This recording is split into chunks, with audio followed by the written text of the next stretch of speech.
Sir कल हमने देखा था कि अप्रैल महीने के म्यूचुअल फंड्स के जो खरीदारी बिकवाली के आंकड़े हैं वो निकल के सामने आए, जिसमें कुछ जो बड़ी कंपनियां हैं जहां पे उन्होंने खरीदारी या फिर बिकवाली करी है, वो कुछ स्टॉक्स हैं जो कि हम आपके सामने हाईलाइट करना चाह रहे हैं और देखना ये चाहते हैं या फिर ये समझना चाह रहे हैं कि क्या उस बेसिस पर जिस तरह से म्यूचुअल फंड ने खरीदारी बिकवाली करी है, क्या हम भी कोई पोजीशंस इनिशिएट कर सकते हैं, कोई मौके नज़र आ रहे हैं। तो एफआईएस के अलावा देखें तो म्यूचुअल फंड्स ने भी अप्रैल में जमकर खरीदारी करी है। करीब 17,000 करोड़ रुपए के शेयर्स जो हैं म्यूचुअल फंड्स की ओर से खरीदे गए हैं। एफआईएस म्यूचुअल फंड्स की जो खरीदारी हमने अप्रैल महीने में देखी थी, उसकी बदौलत सेंसेक्स निफ्टी दोनों ही आप देखें तो 4-4% की मजबूती के साथ अप्रैल महीने में बंद हुए थे। कुछ बड़े नाम जो कि खरीदारी बिकवाली के तौर पर जिनमें बड़ी एक्टिविटी होती हुई दिखी अप्रैल के महीने में, उसमें पेटीएम शामिल है, बीएससी शामिल है, नैल्को, कोफोर्ज और वोल्टास के नाम शामिल हैं। अब समझते हैं कि इनमें से कौन से स्टॉक्स ऐसे हैं जहां पे खरीदारी की गई है या फिर पोजीशंस ऐड ऑन की गई हैं, और कौन से ऐसे स्टॉक्स हैं जहां पे बिकवाली की गई है या फिर अपनी पोजीशंस म्यूचुअल फंड्स की ओर से हल्की की गई है, और उसके दम पर क्या हमारे लिए भी कोई संकेत दिख रहे हैं। सबसे पहले मिड कैप्स की बात कर लेते हैं। मिड कैप्स में देखें तो सर कोफोर्ज, कोलगेट पामोलिव और पीआई इंडस्ट्रीज और परसिस्टेंट सिस्टम्स, इसके साथ साथ लुपिन, ये कुछ 5 नाम हैं जहां पर म्यूचुअल फंड्स की ओर से अप्रैल के महीने में खरीदारी की गई है। खासतौर पे लुपिन की बात करें तो 30 लाख एडिशनल शेयर, करीब 600 करोड़ रुपए की रकम में म्यूचुअल फंड्स की ओर से अप्रैल महीने में लुपिन के खरीदे गए हैं। दूसरा नाम है कोफोर्ज का, जहां पे करीब 20 लाख शेयरों की खरीदारी हुई। 1500 करोड़ रुपए के आसपास की इन्फ्यूजन कोफोर्ज में भी किए गए हैं। और परसिस्टेंट सिस्टम, अभी हम थोड़ी देर पहले आईटी स्टॉक्स की बात कर रहे थे, तो मिड कैप आईटी से एक कोफोर्ज और दूसरा परसिस्टेंट सिस्टम, जहां पे 700 करोड़ रुपए की खरीदारी म्यूचुअल फंड्स की ओर से अप्रैल के महीने में की गई है। तो पहले अगर खरीदारी के नंबर्स ही देखें, लुपिन के साथ साथ हम शुरुआत कर लेते हैं। लुपिन में 30 लाख शेयरों की जो एडिशनल खरीदारी है वो म्यूचुअल फंड्स की ओर से अप्रैल महीने में की गई है। लुपिन के चार्ट क्या बता रहे हैं सर? क्या अभी और अपमूव बाकी है, यहाँ पे फ्रेश खरीदारी करने के मौके हैं?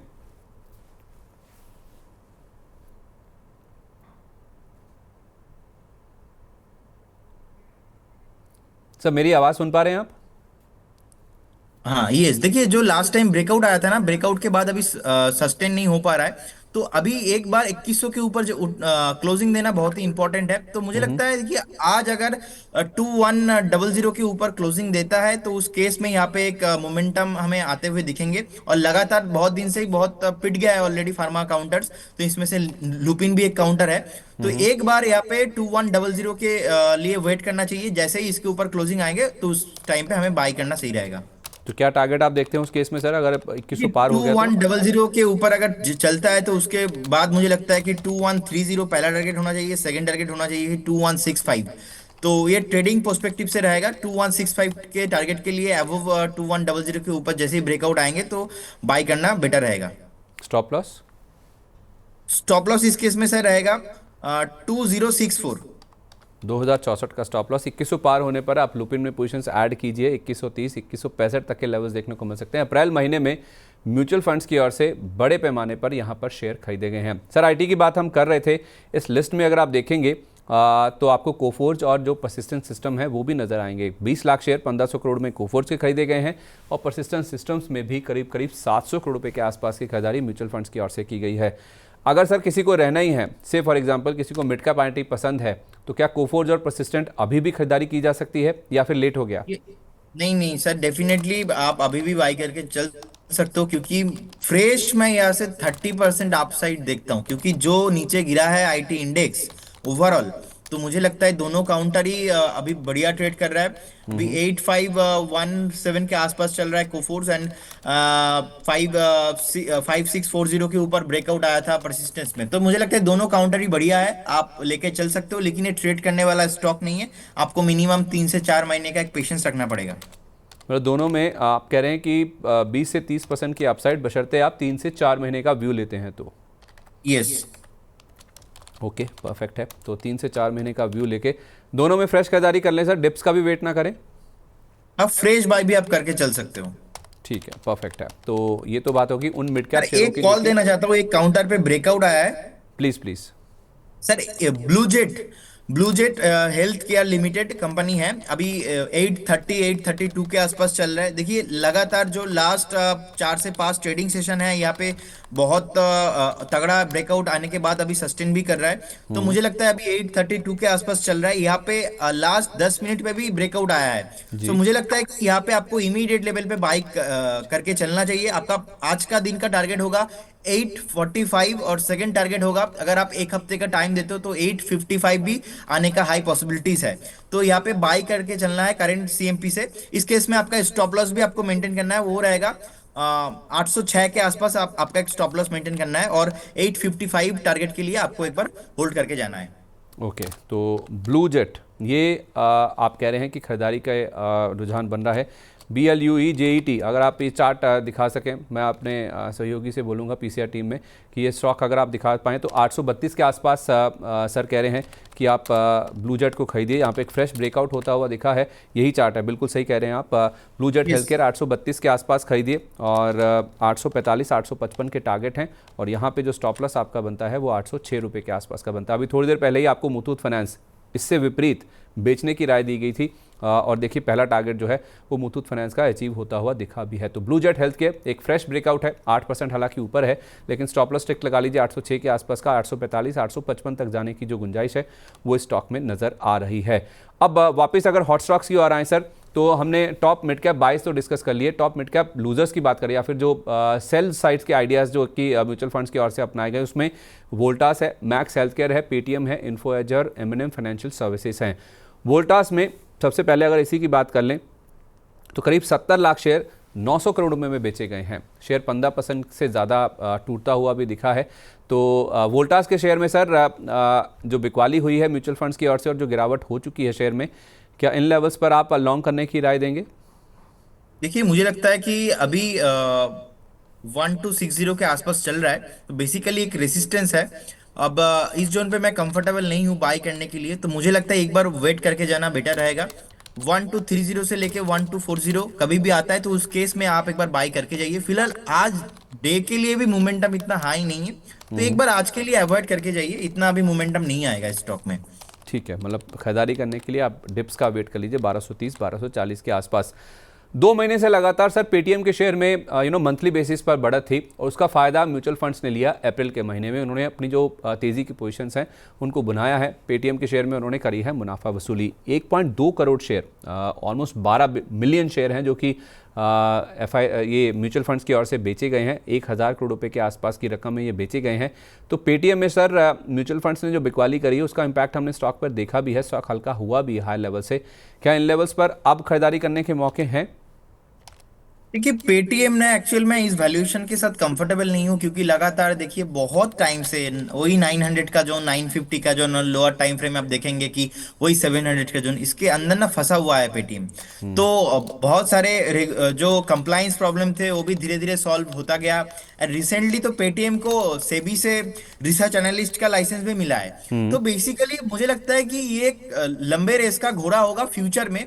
फिलहाल इसको अभी अवॉइड करना बेटर रहेगा, क्योंकि हमने देखा कि लास्ट कुछ दिन चला, उसके बाद 10% का एक नेगेटिव फॉल भी आया था, और अभी 845 के आसपास ट्रेड हो रहा है। तो जिनके पास है होल्ड कीजिए, फ्रेश यहाँ पे बाई करने का सलाह नहीं रहेगा, क्योंकि बहुत टाइम से मैं देख रहा हूँ अल्टीमेटली रिटर्न नहीं बन के दे रहा है। और जब आईपीओ आया था 2000 में, आप देखिए उसके बाद से तो चला ही नहीं है, और अभी एक रेंज बाउंड के अंदर ही फंसा हुआ है। तो आप कह रहे हैं कि होल्ड करें। अगर किसी को फ्रेश खरीदना है तो क्या डिप्स का वेट करें, गिरावट का नीचे में? देखिए, फ्रेश अभी डिप्स में नहीं लेना है। एट लीस्ट 1200 के ऊपर आ जाए, क्लोजिंग दे दे, यहाँ से बहुत दूर है।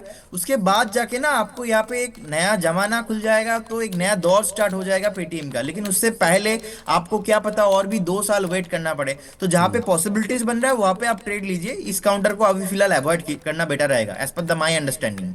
ठीक है, तो कहाँ पे अपॉर्चुनिटीज़ बन रही हैं फिर वहाँ मैं आपसे पूछूंगा सर कौन से वो स्टॉक्स हैं। कुछ एक स्टॉक्स आप ऑलरेडी बता चुके हैं, लेकिन उससे पहले ज़रा मुझे स्मॉल कैप स्टॉक्स जो कि म्यूचुअल फंड्स के रडार पर रहे हैं, जहाँ उन्होंने खरीदारी करी और बिकवाली करी है, वो भी मैं आपके सामने लाना चाहूँगा। पहले ज़रा खरीदारी वाले स्टॉक्स देखिए। BSE top of the charts है सर, ये स्टॉक जो कि लैप अप किया गया है म्यूचुअल फंड्स की ओर से। इसके अलावा NBCC, Cyient, Ujjivan small finance bank और अपार इंडस्ट्रीज़ तो आज भी चल रहा है, नतीजों का इम्पैक्ट है। तो कोटक, एक्सिस और निपॉन इंडिया म्यूचुअल फंड की जो टॉप होल्डिंग्स हैं उसमें आप BSE को पाएंगे। और स्टॉक आप देखिए नए रिकॉर्ड हाइस लगातार टच कर रहा है। कल भी आई थिंक 7300 के पार जाकर क्लोजिंग स्टॉक में बनती हुई दिखी थी। तो पहले सर अगर हम BSE की ही बात कर लें, रिकॉर्ड हाइस के आसपास है, रुकने का नाम नहीं ले रहा, हर डिप्स पे बाय किए जा रहे हैं, इंस्टीट्यूशंस के रडार पे स्टॉक है, खरीदारी हो रही है। आपकी क्या राय होगी सर? 2% का फॉल है आज 7200 के आसपास। हर डिप पे इसको खरीदारी करनी चाहिए, पोर्टफोलियो में ऐड करना चाहिए, या फिर बहुत ज़्यादा रन अप हो चुका है? देखिए, एक फ्रेश ब्रेकआउट आया था चार्ट में, ब्रेकआउट के बाद अभी चल रहा है। तो मुझे लगता है एक बार अगर आपको करना है तो एक बार वेट करना चाहिए। मुझे लगता है बहुत जल्दी आपको 6,800 6,700 एक बढ़िया रेंज है, ब्रेकआउट जो नहीं है, रिट्रेस्ट होने वाला है। तो रिट्रेस्ट के लिए वेट करना चाहिए। फिलहाल जिनके पास है होल्ड कीजिए। फ्रेश अभी मोमेंटम बाकी है, तो मुझे लगता है बहुत जल्दी आपको 8,000 एंड 8,500 का टारगेट आते हुए दिखेंगे। फ्रेश बाय आपको 6,800 से 6,700 जब आएंगे उस टाइम से आपको बाइंग स्टार्ट करना है, इस जोन पे नहीं है। मुझे लगता है और थोड़ा करेक्शंस होंगे तो बेटर होगा। ठीक है, करेक्शन पे लें, क्योंकि रनअप बहुत ज़्यादा हो चुका है। तो बीएससी में इन लेवल्स के आसपास आप ना खरीदिए। आज भले ही 1.5% नीचे है, लेकिन फिर भी थोड़ा और वेट कर लीजिए डिप्स का। 6,800 6,700 ये लेवल्स एप्ट होंगे जहां पे आप खरीदारी करके चल सकते हैं। Ujjivan small finance bank, sir इसका भी आप चार्ट देखिए। 6.25 करोड़ के आसपास शेयरों की खरीदारी म्यूचुअल फंड्स की ओर से की गई है। इस स्टॉक में 300 करोड़ रुपए के आसपास के शेयर खरीदे हैं। इसके अलावा एनबीसीसी, अपार इंडस्ट्रीज या साइंट, इनमें से भी कोई ऐसा स्टॉक जो आपको अच्छा लग रहा हो?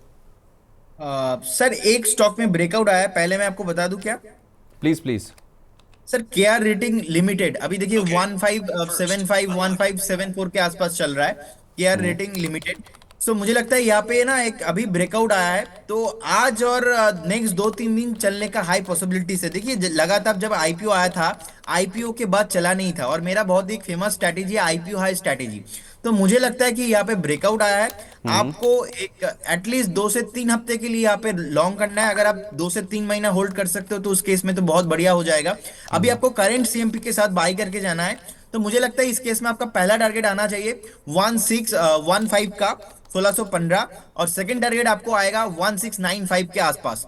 तो आपको अगर एक हफ्ता वेट करना है तो 1695 आपको बहुत जल्दी यहाँ से आते हुए दिखेंगे, 100 रुपीज। और अभी जैसे ही आईपीओ हाई के ऊपर अभी सस्टेन कर रहा है, मुझे लगता है नेक्स्ट 400 से 500 पॉइंट भी चल चल सकता है, अगर आपके पास मिनिमम 2 से 3 मंथ का टाइम है। और आपको एक स्टॉप लॉस भी यहाँ पे मेंटेन करके जाना है। स्टॉप लॉस रहेगा आपका 1420 के आसपास। तो 1420 रहेगा आपका स्टॉप लॉस।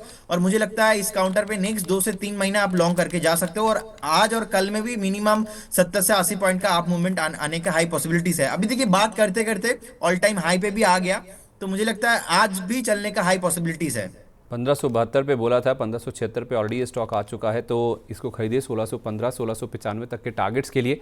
और आपका स्टॉप लॉस होगा 1420 का। 2 से 3 महीना अगर आप रख लेते हैं तो यहाँ से आपको अच्छे खासे गेंस मिलने की जो गुंजाइश है वो बन जाती है। वापस लौटे सर म्यूचुअल फंड्स की बीएससी कह रहा हूँ, स्मॉल कैप खरीद पर। बीएससी की बात हमने ऑलरेडी कर ली है। तो जीवन स्मॉल फाइनेंस बैंक, जहाँ पर 6.25 करोड़ शेयरों की खरीदारी हुई है। साइंट, अपार इंडस्ट्रीज या फिर एनबीसीसी, इनमें से कोई स्टॉक जो आपको अच्छा लग रहा हो फिलहाल? अब देखिए मुझे लगता है साइंट के साथ मैं जानना चाहूंगा, क्योंकि चार्ट बहुत बढ़िया है। और उज्जीवन स्मॉल फाइनेंस में देखिए प्रॉब्लम यह है कि ब्रेकआउट आया था लेकिन वो सस्टेन नहीं हो पा रहा है। अब लास्ट टाइम भी ऑलमोस्ट 46 के आसपास एक रेसिस्टेंस था, तो वहाँ पे सस्टेन हो नहीं पाया, नीचे आ गया। तो मुझे लगता है इस बार भी होने का वही पॉसिबिलिटीज है। साइंट देखिए अभी 1300 के ऊपर चल रहा है। मुझे लगता है अगर आपके पास थोड़ा टाइम है, 2 से 3 महीना, तो आपको बहुत जल्दी आपको टारगेट आते हुए दिखेंगे 1365 का, और उसके बाद 1395। तो बहुत जल्दी आते हुए दिखेंगे। तो मैं साइन के साथ ही जाना पसंद करूंगा। कोई स्टॉप लॉस? स्टॉप लॉस इस केस में होगा सर 1280 के आसपास। तो 1280 रहेगा, 1280 रहेगा मेरा स्टॉप लॉस। ठीक है, परफेक्ट है। तो ये बात होगी उन शेयरों की जो कि स्मॉल कैप कैटेगरी के हैं और जहाँ पे अप्रैल महीने में म्यूचुअल फंड्स की ओर से ज़्यादा खरीदारी की गई है, या फिर जो ज़्यादा एक्टिव रहे हैं जहाँ पे म्यूचुअल फंड्स अप्रैल के महीने में। अब बिकवाली वाले शेयरों की बात करें तो उसमें 5 नाम है सर जहाँ पे ज़्यादा बिकवाली होती हुई देखिए। उसमें अंबर एंटरप्राइजेस है, नाल्को है, ब्लू स्टार है, और 361 वैम है, और गैलेक्सी सर्फेक्टेंट्स। तो वोल्टास का नाम हमने देखा था मिड कैप साइड में, और ब्लू स्टार देखिए ये स्मॉल कैप साइड में हमने बिकवाली के तौर पर देखा है। तो वोल्टास में भी हमने देखा है कि बिकवाली होती हुई दिखी है म्यूचुअल फंड्स की, और ब्लू स्टार की भी। इस बार गर्मी बहुत ज़्यादा पड़ने का अनुमान है सर। मूव भी हमने इन स्टॉक्स में जल्दी ही देख लिया था। तो क्या ये एक रीज़न है जिस वजह से अब एग्जिट हो रहे हैं म्यूचुअल फंड्स लोअर लेवल्स पे पहले की खरीदारी, और जो तेज़ी बन गई इन एंटिसिपेशन की गर्मी ज़्यादा पड़ेगी, इस वजह से बिकवाली हो रही है? देखिए अभी बहुत टाइम से ना ब्लू स्टार चल चुका है। सो मुझे लगता है कि अभी जो एक डाउनफॉल आया था रिसेंटली चार्ट में, अब देखिए अगर मैं चार्ट का ही बात बोलूंगा, मैं इस जोन पे कंफर्टेबल नहीं हूँ बाई करना। देखिए एक फ्रेश ब्रेकडाउन आते हुए दिख रहे हैं चार्ट में। 1650 के नीचे एक फ्रेश ब्रेकडाउन हुआ है, तो अभी लोअर टाइम फ्रेम में सर कोई सपोर्ट ही नहीं है। तो हम्म। मुझे लगता है बहुत जल्दी ना यहाँ से 200 से 300 पॉइंट का करेक्शंस मिल सकता है। तो हम्म। करेंट जोन से ना एग्जिट करना बेटर रहेगा, क्योंकि जो चार्ट पैटर्न खराब हुआ है, नेक्स्ट कब ठीक होगा ये तो सर नहीं मुझे पता, लेकिन जो खराब हुआ है इसके चलते और 200-300 पॉइंट नीचे जा सकता है। तो अगर आपके पास होगा तो एग्जिट करने का सलाह रहेगा ब्लू स्टार्स में। और अंबर एंटरप्राइज देखिए 6325 के आसपास चल रहा है, चार्ट बहुत ही बढ़िया है और लगातार लोगों को रिटर्न बना के दिया है। मुझे लगता है यहाँ पे एक वैल्यू जोन है, इस वैल्यू जोन पे आपको एंट्री लेना चाहिए। अगर आप थोड़ा और दो एक दिन के लिए वेट करके जाते हो, अगर एक डिप मिलता है, उस हम्म। डिप होगा 6150 6200 या से भी 150 पॉइंट के नीचे वैल्यूएशन, तो उस जोन पे आप लॉन्ग टर्म के लिए होल्ड करके जा सकते हो। और आपने बोला नैल कोला right, national. Yes, yes, yes. Yes. तो बेसिकली अभी 173 के आसपास चल रहा है। देखिए यहाँ पे एक ब्रेकआउट आया है, तो ब्रेकआउट आने के बाद अभी रैली चल रहा है। तो मुझे लगता है यहाँ पे जो बाइंग है ये फॉलो अप बाइंग कंटिन्यू रहेंगे। तो नेक्स्ट जो टारगेट बन रहा है 177 का एंड 180 का, तो मुझे लगता है 180 से पहले तो रुकेगा नहीं, तो आपके पास डेफिनेटली यहाँ पे वेट करना चाहिए। अच्छा, ठीक है, परफेक्ट है। तो ये होगी बात उन स्टॉक्स की जो कि म्यूचुअल फंड्स की बिकवाली की लिस्ट में शामिल थे अप्रैल महीने में, खासतौर पे जो स्मॉल कैप कैटेगरी के हैं। तो इसी के साथ ये जो हमारा खास सेगमेंट है हॉट स्टॉक्स, उसको हम यहीं पर समेटते हैं।